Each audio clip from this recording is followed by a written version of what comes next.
John asks, I've always been unclear about parts of the Bible, especially Genesis chapter 6, verses 1 through 7, where it talks about the sons of God and giants, that is the Nephilim, how they came to earth and took daughters of men as their wives. It also states that God was unhappy with the human race, which is why he destroyed it. It kind of seems like that God made a mistake, which I thought wasn't possible. Can you shed some light on this? Well, John, let me just say, thanks for asking the question. A lot of us get a little confused with different parts of the Bible, but this one confuses everybody I know. I need to be honest with you when it comes to the Nephilim. Nobody is really sure of who that refers to. If you saw the latest movie, Noah, though, I can be fairly sure with you that those weren't giant stone people that were portrayed in that movie.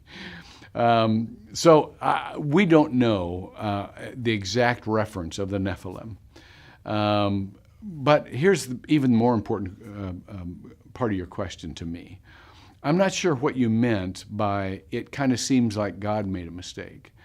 If you mean that he should not have given us the freedom to choose wrong in the garden, you'll need to argue that with him. But I think the fault is ours when so many choose to live lives of debauchery and deception and so damage our children by not giving them the good examples they need to see what are the consequences of choosing God instead of sin. I understand why God wanted to start all over again in the world. I really do, because the direction it was going again was not a good one. And God did ultimately start all over again, but ultimately intervened with the life of Jesus Christ, with picturing what happens when you live life right, and then started with those of us who were focusing on him, fixing our eyes on Jesus. But to the philosophical point of God maybe not giving us a choice, maybe that was his mistake, let me just point this out. If we can't choose to love or not to love, then we really can't love. It's not really love of our own free choice. It's not really our love. Love has to be our choice.